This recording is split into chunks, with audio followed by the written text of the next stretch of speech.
皆さんこんにちは、マイプラチャンネルです。今回もご視聴ありがとうございます。さあ今日はですね、トーラスさんからレビュー用に提供していただいたネッククーラー2機種ですね、紹介していきたいと思います。それがね、こちらになります。トーラスさんのネッククーラーシリーズですね。クーリファイシリーズのこちらがエアー、そして右側がクーリファイサイバーとなります。はい、で商品ページの方、まずクーリファイエアーの方ですが、これ第4世代ということなんですね。価格の方が21,800円となっておりまして、今現在ですね、4000円オフのクーポンなどもありますので、実売価格17,800円というところになっております。でついでにね、もうカラーバリエーション紹介しておくと、今見ていただいているのが黒なんですが、提供していただいたものがこちらですね、ホワイトモデルになります。はい、そしてね、もう一つ、これが上位機種になるんですけれども、クーリファイサイバーというモデルになりまして、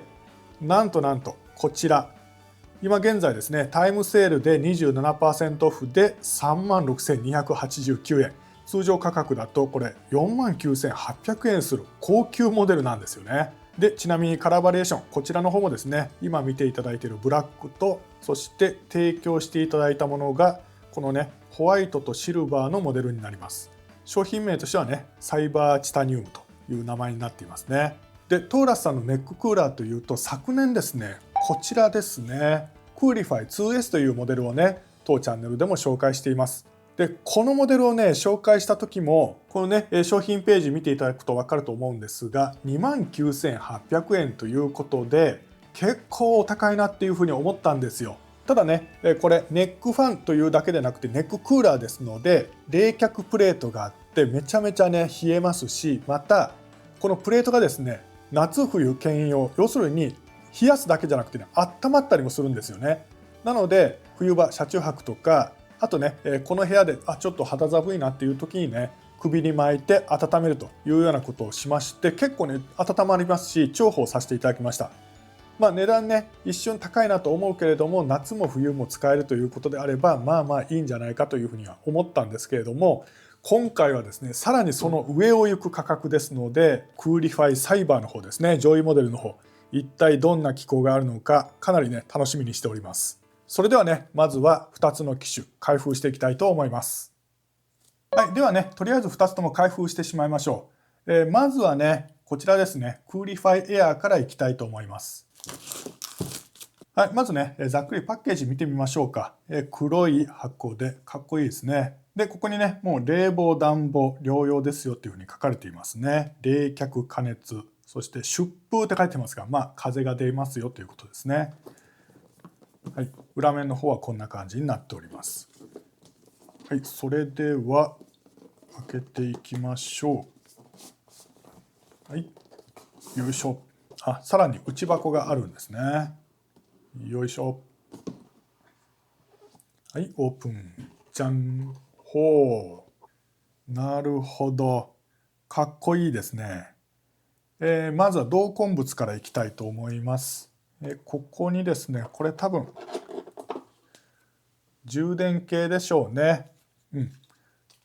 こんな風に入ってるんですね。はい、充電のための USB-C ケーブルですね。C2C のケーブルになっております。で、片一方の端子が L 字型になってますね。で、あとは紙類なんですけれども、なかなか凝った形になってますね。こういったものが入っておりまして、この辺がですね、取説類、多言語対応ですかね。はい、日本語にも対応してくれております。そしてこれが安全ガイドラインということで、いろいろ書かれているんですが、こちらもね日本語対応しております。はい、こういったものが入っております。でネッククーラー本体なんですけれども、よいしょ、じゃじゃん。おお、なるほど、かなり軽いなという感じはしますけれども、この後頭部に当たる部分がね、かなり幅がありますよね。でおそらくここが冷却プレートになっているんだと思います。はい、でまたね、細かいところは後でねご説明していきたいと思います。はい、続いてね、クーリファイサイバーの方行きましょう。はい、ではね、ざっくりと箱のね、外観を見たいと思いますが、これね、かなり分厚いんですよね。先ほどのエアーとは全然違うなというのが、もうこの段階で分かりますし、結構ね、ずっしり感があります。はい。で、ちなみに、こちらもね、やはり冷却と加熱っていうふうに書いてますよね。そして、新しい冷却技術とか、超強力ターボファン搭載とか、スマートなアプリ制御といったようなことがね、書かれておりますが、またこの辺もね、後で見てみたいと思います。はい、ではオープンしましょう。よいしょ。あ、これはこう開くタイプですね。こういう開き方になります。これやはりね、かなり高級感が出てますよね。で、そしてこちらはですね、専用のケースに入っています。はい、取り出しましょう。で、真ん中にですね、ペラ類だと思いますが、はい、そうですね。こちらもケーブルと、これ USB-C to C で片っぽがね L 字タイプになっているもの、そしてペラ類ですね。ペラ類は多分同じだと思います。そうですね。一つ多いのかな。はい。クイックスタートガイド、そしてセーフティーガイドラインズ。で、あとですね、これ Bluetooth 取扱説明書っていうのがありますね。はい。後で見たいと思います。はい。では、サイバーの方ですね、開けていきたいと思いますが、まずね、このケースの形が面白いです。今ね、このカメラだけだとわからないと思いますが、ここ。ほら、こんな形になってるんですよ。なので、置いてもですね、これ斜めになるんですね。はい。で、こういう取っ手がついております。で、ダブルジッパーですね。はい、開けましょう。はい、ではオープン。じゃーん。おー。まずケース内側についてちょっと触れておきましょう。ここにですね、ポケットがあります。メッシュでちょっと伸びますね。ここにね、ケーブルを入れるんだと思います。で、本体ですが、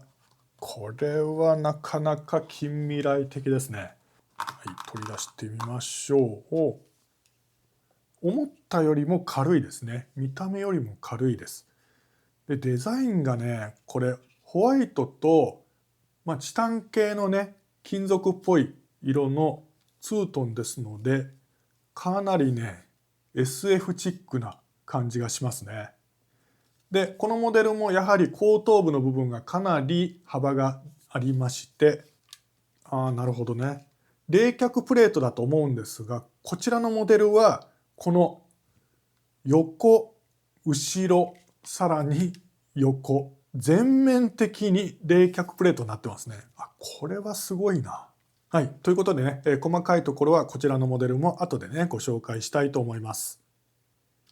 はい。ということでね、開封シーン見ていただきましたけれども、あれからですね、約10日ほど、このね、クーリファイのエアー、そしてサイバーですね、使ってみました。で、ここからはですね、まずは諸データ、そして操作方法とか機能特徴。で、その後ね、実際に使ってみてどうだったのかっていうようなところをね、お伝えしていきたいと思います。はい。それではね、クーリファイのエアー、そしてサイバーですね、諸データを紹介していきたいと思います。まずエアの方からですけれども、サイズですね。奥行きが22センチ、幅が17センチ、そして高さがですね、8センチとなっております。で、重量の方が 385g。で、内蔵されているファンの数ですけれども、こことここですね、2つになっています。で、騒音レベルが44デシベル。温度制御チップは KU2.0。で、冷却面積ですが、この首の後ろの部分ですね。エアの場合は冷却プレートはここだけになっていまして、面積的には 4397 平方メートルとなっていて、冷却粒子が244個というふうになっています。で、あとね、搭載しているバッテリー容量が 5000mAh。10W の急速充電に対応しているということで、実際にね、測定してみたところ、性能通りのね、ワット数が表示されておりました。で、駆動時間に関してですが、最大時間お伝えしておくと、送風だけの場合24時間、冷房、冷却ですね、これが6時間、暖房、加熱ですね、これも6時間、そして送風と冷却ですね、合わせて使った場合には最大で4時間、最短だとね、2.5時間というふうになっております。はい、次にね、サイバーの方ですね。サイズですけれども、奥行きが21センチ、幅が25.8センチ、そして高さですけれども、こちらがね、10センチになっています。重量の方が 495g。で、内蔵されているファンの数ですけれども、ここ、側面に1つずつ、そして後ろです。ここはね、見えにくいんですけれども、ここにも2つ入っていまして、合計で4つ入っています。で、騒音レベルが48から58デシベル。温度制御チップは、エアよりもね、さらに高性能なもの、KU3.0 が搭載されています。で、決定的に違うのがね、次の冷却面積なんですけれども、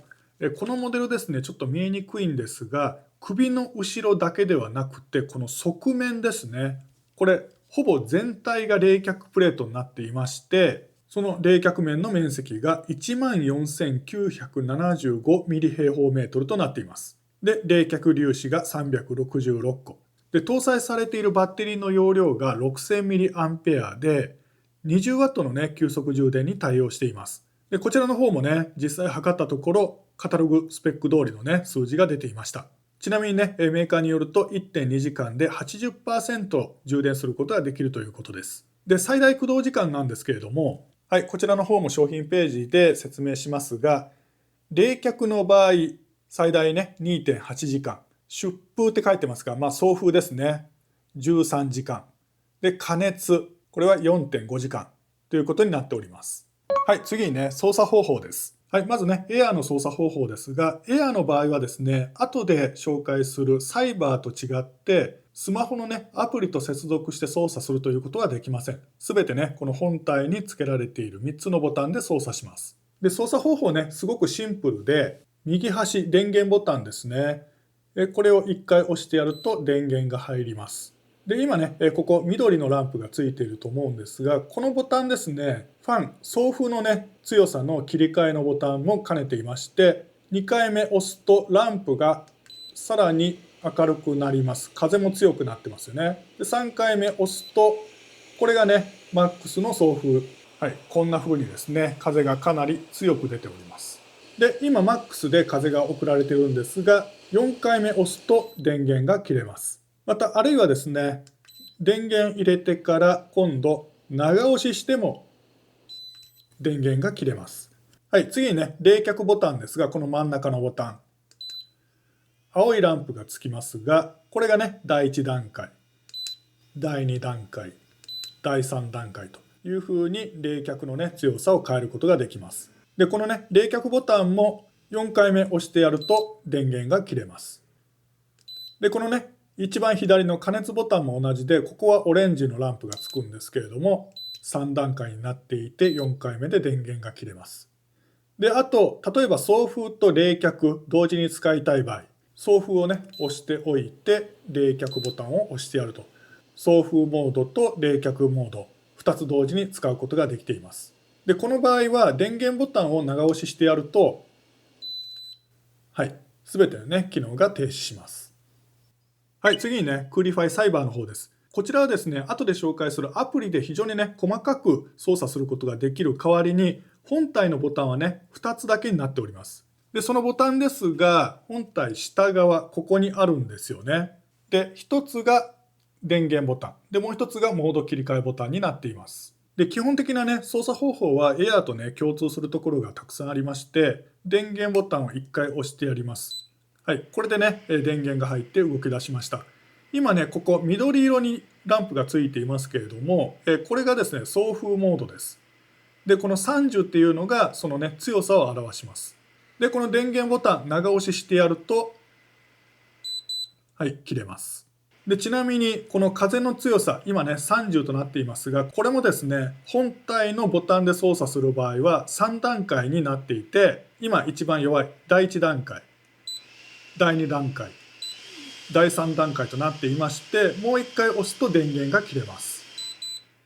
で、今ね、電源が切れている状態なんですが、もう一つのボタン、このモード切り替えボタンですね。これを押してやると、はい、今ね、送風モードですよっていう風な表示が出ます。緑色ですね。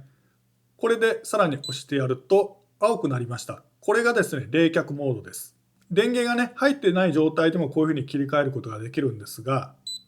はい、もちろんね、今、冷却モードの第1段階でスタートしましたけれども、動かしている状態でこれを押してやると、はい、送風モード、冷却モードっていうふうにね、切り替えることができます。で、今ね、単押しだったんですけれども、長押ししてやります。そうすると、はい、オレンジ色になりましたよね。これがね、加熱モードです。加熱モードへのね、切り替えだけはね、長押しなんですよね。で、ここからね、また冷却もしくは送風モードに戻したいときは、長押しをします。ちなみに、で、この加熱モードの時は、切り替えモード、単押ししても反応がありません。ここからですね、冷却もしくは送風モードに戻したい時は、長押しですね。はい、今ね、冷却モードに戻りました。で、この状態であれば、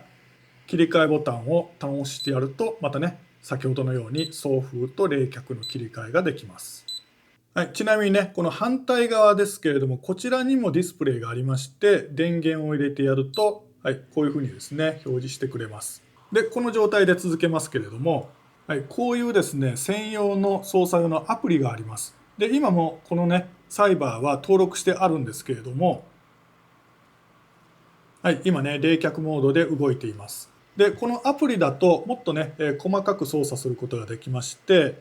今ね、冷却プレート3つとも動いていて、ちょっとね、弱め、第1段階で動いていますが、これね、ぐーっと上げてやることで強くね、冷やすことができます。で、あるいは、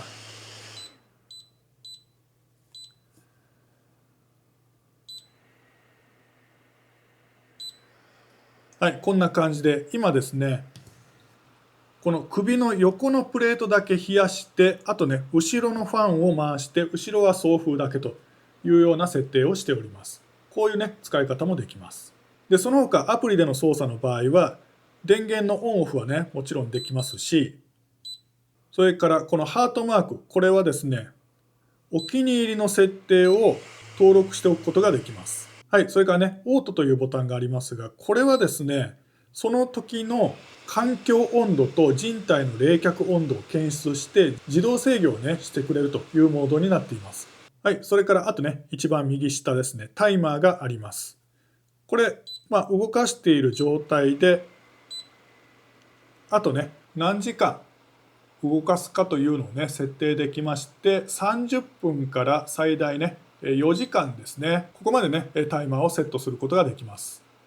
はい、ということでね、細々と諸データ、それから操作方法ですね、お伝えしてきたんですけれども、次にですね、実際にね、使ってみた映像をご覧いただきます。で、今ね、暑くなってきたとはいえ、まだね、5月なんですよね。なので、真夏のような炎天下での使用テスト、これはね、なかなかできないんですけれども、ただ車の中であれば結構ね、暑くなるんじゃないかということで、先日ですね、景色のいいところに車で行きまして、で、このね、クーリファイサイバーとエアーの実験も兼ねてですね、車内で作業してみるということをやってみました。で、その時のね、車内の温度がだいたい31度ぐらいからスタートしたんですけれども、まずね、使ってみたのがこちら、エアーの方です。このモデルはですね、送風がこの顔の側面、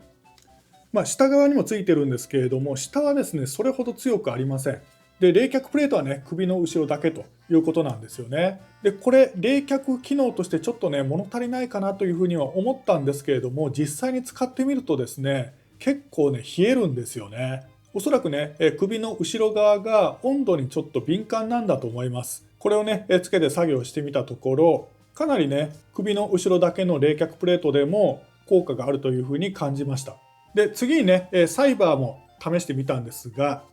こちらはですね、やはり強力ですね。首の後ろだけではなくて、この側面、もうほぼね、首全体を冷やしてくれるんですよね。で、送風力も、この顔の側面だけでなくて、首の後ろ、それもね、上下にね、風が出ます。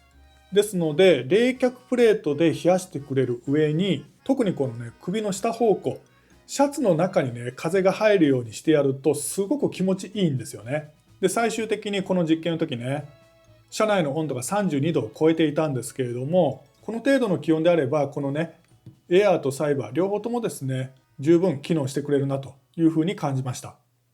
はい。で、最後にね、実際にしばらく使ってみて分かったこと、良かった点も気になった点もね、合わせてね、紹介していきたいと思います。で、まずですね、良かった点なんですけれども、この2つのモデル両方ともなんですが、スイッチ入れた途端に冷却モードめちゃめちゃ冷えます。あっという間に冷えるんですよ。で、どれぐらいのスピードで冷たくなるのか、ちょっとね、お見せしたいと思います。はい、まずね、エアーの方ですが、動作前、冷却プレートの温度が約ね、30度になっております。で、ここからですね、冷却モードの一番強いモードにしまして、ストップウォッチスタート。そして、5秒で、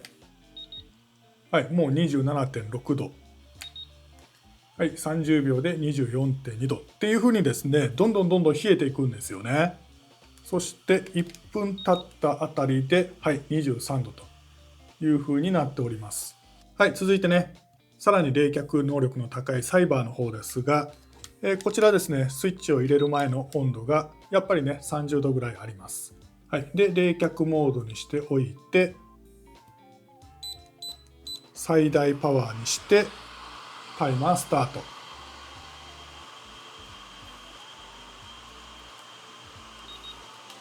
はい、もうすでにね、26度まで下がっています。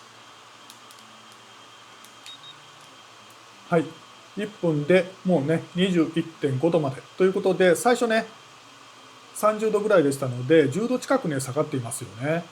はい、ということでね、見ていただいてお分かりの通り、スイッチ入れてからもう本当にあっという間にね、冷たくなるんですよね。これがね、すごく気持ちいいし、使い勝手がね、いいんですよね。で、特にね、このサイバーの方は非常にパワフルで、冷たくなるスピードも速いということがね、分かっていただけたと思います。で、一方のエアーなんですけれども、こちらですね、使用する前から一つ気になっていたのは、冷却プレートが首の後ろだけなんですよね。で、首の後ろというところは結構ね、温度に敏感なところで、冷たいものを当てると、あ、冷たってなるんですが、体全体を冷やすという点においてはですね、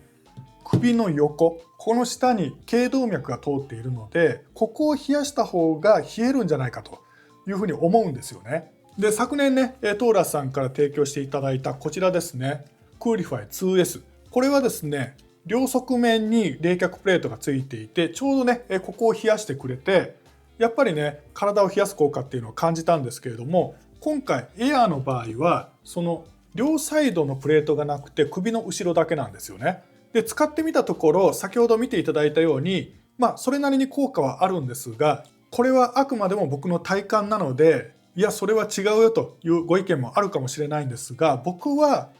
やはりね、このサイバーのように両サイドに冷却プレートがついている。要するにね、この頸動脈の上を冷やしてくれるもの、こちらの方がね、冷却能力は非常に高いというふうに感じました。あくまでも僕個人の体感なんですけれども、おそらくね、ここを冷やした方が体を冷やすという面ではね、有効なんじゃないかなと思います。で、そういった面も含めてですね、先ほどの急速な冷却能力とか、あとね、このファンが4つついていると、送風の面でも非常にね、パワフルだという点で、今回ね、提供していただいたこの2機種においては、やっぱりね、このサイバー圧倒的な冷却能力でしたね。この3方向かな、首の両側面と後ろ側を冷やしつつですね、顔への送風と、あとね、効果的なのはやはりここですよ。首の後ろに、うまくこういう風に引っ張ってやると、背中、服の中にですね、風を送ってくれるんですよね。これがめちゃめちゃ気持ちよかったです。ということで、冷却能力だけ見るとサイバーがね、圧倒的だなと思うんですが、ただこのモデルね、一つ気になる点があるんですよね。それが駆動時間ですよ。パワーがあるがゆえに、電池の消費が早いんですよね。一応 6000mAh のエアーよりは大きいバッテリーが入っているんですけれども、諸データでね、紹介したように、ちょっとね、駆動時間が短い。ただね、それを補う方法が一つありまして、実はですね、サイバーもエアーもそうなんですけれども、モバイルバッテリーでね、給電しながらね、使うことができます。はい、今ね、起動して動かしている状態なんですけれども、この状態で、モバイルバッテリーにつないでやると、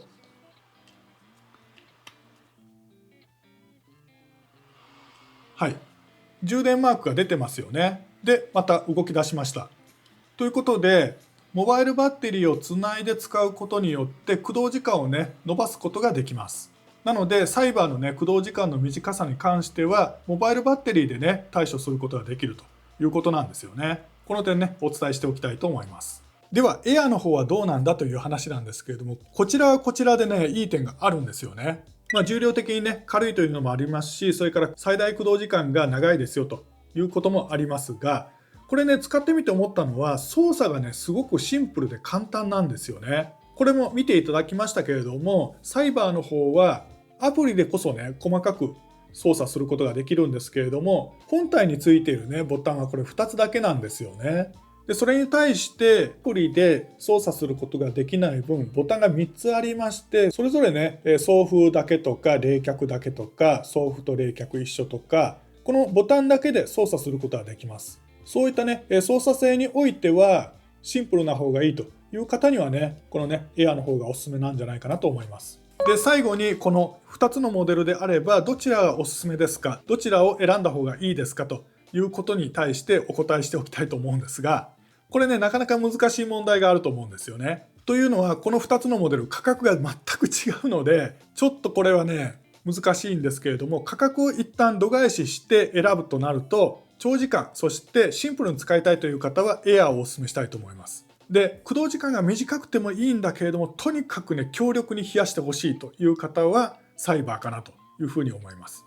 ただ、先ほど言ったようにね、価格が違うんですよね。特にね、このサイバーの方は通常価格だと5万円近くしますので、それだけのね、価格を出してもどうしても必要だ。このね、強力な冷却能力が必要だという方にはね、購入をお勧めできるモデルなんじゃないかなと思います。とはいえね、やっぱりちょっとお高いんですけどね。